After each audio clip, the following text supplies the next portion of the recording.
Everything was good, even though it was all just a mirage, a creation of the appearance of wealth by the Fed. It is frequently thought that relieving an alleged shortage of money will solve all social problems. Even today, with an economic crisis raging, the response by our government and the Federal Reserve has been characteristic.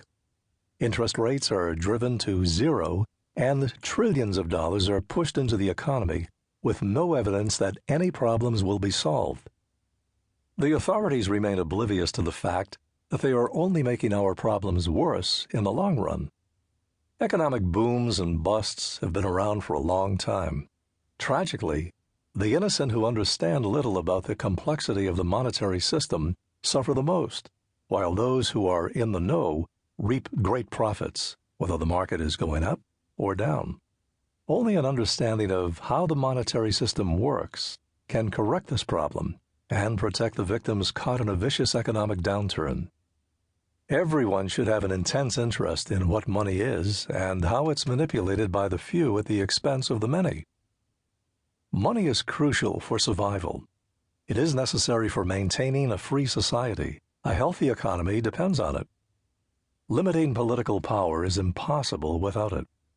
Sound money is essential for preventing unnecessary wars. Prosperity and peace in the long run are impossible without it. To understand money, one absolutely must understand what a central bank is all about.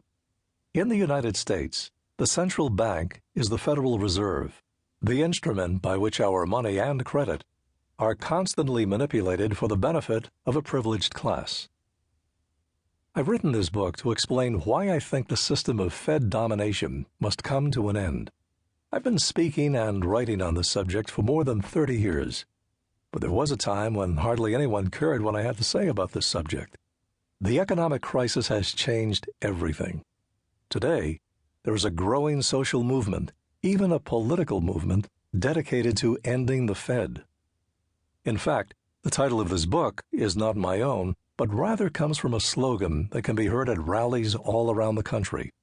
I first heard it at the University of Michigan in October 2007, after the Republican primary debate in Dearborn. It was a frustrating evening. All my opponents denied there was anything at all wrong with the economy or Bush administration policies.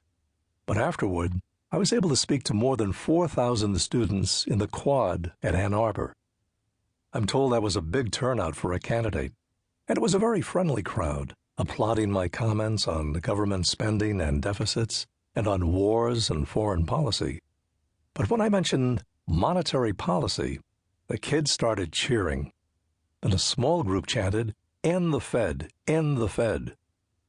The whole crowd took up the call. Many held up burning dollar bills, as if to say to the central bank, "You have done enough damage to the American people, our future, and to the world. Your time is up."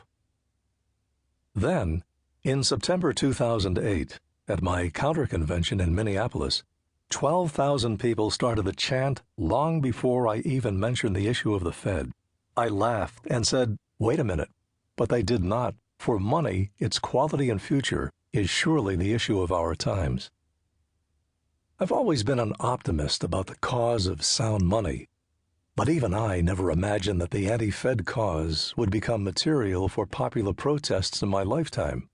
All around the country, people are gathering outside Federal Reserve buildings to protest against the power, secrecy, and operations of the Fed, and chanting this great slogan. Their goal is not reform, but revolution, an end to the Fed. I'm thrilled. You should be too, since ending the Fed would be the single greatest step we could take to restoring American prosperity and freedom and guaranteeing that they both have a future. I have no doubt that some people consider such protests to be shocking, radical, even dangerous, but the truth is that they arise from an impulse deeply rooted in our nation's history. The 19th century saw many similar protests against the national bank system and the attempt to centralize money and credit in a government-sponsored, government-backed institution that operates in complete secrecy. One might say that this is a populist cause. It is also a libertarian cause.